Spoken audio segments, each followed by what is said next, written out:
The Brooklyn Nets are looking scary. They just clapped the number 1 seed in their conference on national television with one of their best players not even having a great game. Oh, listen. That's the beauty of having 3 of them. Listen. Yeah, talk about it. Usually, if Kyrie Irving is having a bad game and, over the majority time of his career, either that team loses or, it's a close game. Bro, they won by 30. Against a very talented team. Against one of the best record-wise teams in the East. Yeah. And you know who had a great game, and we have to talk about James Harden. There was once upon a time where the name calling just wasn't going to stop. You would think when it came to James Harden. There's once upon a time where people were comparing James Harden to players that he should not have been compared to. There's a time where people were thinking, is it going to work? And I know it's just one game, but I think that game against the Bulls was just a reminder of who James Harden is. And you're just watching this, like, wow, you mean to tell me this guy isn't even the best player on his team? What the hell? Does the rest of the league have to do They better pray. They better. Hey, first off, people would love to say we had a conversation talking about teams looking at playing the Brooklyn Nets as a advantage, thinking all right, we know that Kyrie Irving plays part-time, so we gonna use it as our advantage. They better pray that the Barclays Center and the Brooklyn Nets organization you know what, we gonna pay these fines. And they could have been doing it all along, but that's a conversation for a different day. It's crazy because that's really nothing, but it was more like a power struggle. We don't want to let one player think he's above the organization. You know how that goes. Politics. You know how that goes, because they could have been paying those fines. And I expect sooner rather than later that Kyrie Irving is going to be playing in the Barclays Center. And then it gets really scary because when you start having Kyrie, who's still trying to get his rhythm and he's allowed to play all the games and find his rhythm, and then you got James Harden in the half court just picking defenses apart. And it's just playing the point guard position. And then you got Kevin Durant, because it's okay. It's all right, we know Kevin Durant's the best player on the team, so we're going to try to double and blitz and trap Kevin Durant. But, Kevin Durant has maxed out everything on the offensive side of the court. People talk about his scoring. Kevin Durant's passing is there.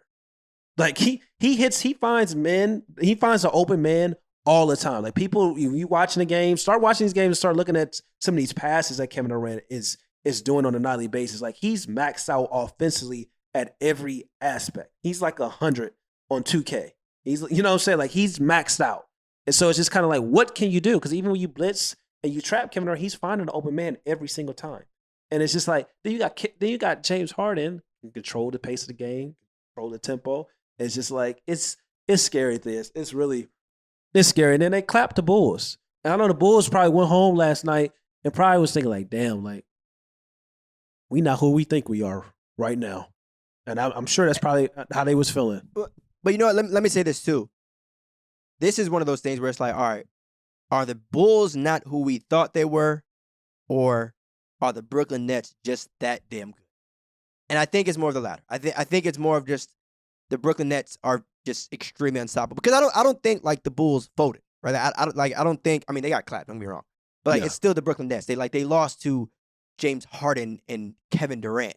And so now had they lost to any other team, really, in the Eastern Conference, then I'm all right, what are y'all doing? But I can't say they ran into some serious offensive firepower. Go ahead. Well, they're the number 1 seed. And what you said, you're right. What you said, you was you're right. As of right now, we had that conversation about who was back in the past, who the Lakers going to the Western Conference Finals or the Chicago Bulls. You was well, Chicago Bulls are the number 1 seed. They are playing the best in the Eastern Conference. They have been beating good teams. So it's just you judge yourself based on the best teams that you play. And people love to say, well, that was the Brooklyn Nets' first victory against a team above well over 500. And I can say, well, this is their first couple games where they had their full-headed 3-level monsters all on the same roster, all playing at the same time. That makes a difference as well. Yeah, and you know what? That was a chance for the Bulls to answer make a a lot statement. of people's questions. Yeah, There you go. That was a Make chance for them to make a statement. It's like, Yeah. we seen the winning streak, we seen the record, but now you going against Yeah. them dudes. You At feel me? You home. going against them guys at home on national television. So if y'all really feel like y'all going to chip, do it. Prove it. Yeah. Prove it in this game right here. And like, it is just one game and it is just 48 minutes. I don't want to take away from what they've done over the course of the season, but like, this was their chance. Yes. This was you mark this on your calendar. You really do. People like, tell you that the regular season don't matter, but because it's so long, it's 82 game season. But it's certain games on the regular season calendar that matter a little bit more. It's Christmas games, big time statement games, number 1 seed going against number 2 seed, finals, re-finals, Matt Suns going against the Bucks, Martin Luther King Day coming up. It's certain games that matter, mean a little bit more. National spot, Saturday prime time, ABC games. Let's not pretend. And even from a mental, I mean, I don't know if you're talking like just from a simple like standings perspective, but even from like a mental, it's like, there's some games it's like, all right, we finna handle business, right? And that could have been the like, now if it would have been reversed, and they would have won by 30, I would have been like, well, damn, I probably would have apologized. But you know what I'm saying? When you think about, and not to say that I didn't think they could have won or anything, but it's like, I didn't think that, you know what I'm saying, it would have been like that. Now, again, like I said, I don't want to take away from what the Bulls have done. I still think that they have the ability to make the finals. I'm not, they're still a number 1 seed in the conference. They're a number 1 seed in the conference. But again, I think we've had this conversation before about like, AD and Giannis and best players in the world. It's like, if we're going to consider you a championship contender, if we're going to sit here and say that you can make the finals and all that, when it matters the most, you got to show up. So I appreciate you holding the Bulls as well as myself accountable. Yeah, we are going to sit here and say, you feel me? The Bulls could do it. They could beat the Nets. Don't get clapped by 30. That is not too much to ask. At home, on national television. And when they have all their players, in a way, so do you. Like, you had DeRozan, you got Zach, you got Lonzo, you got Vucevic. It wasn't DeMar said no. No. They all played. And also, I've been clamoring for DeMar to get his respect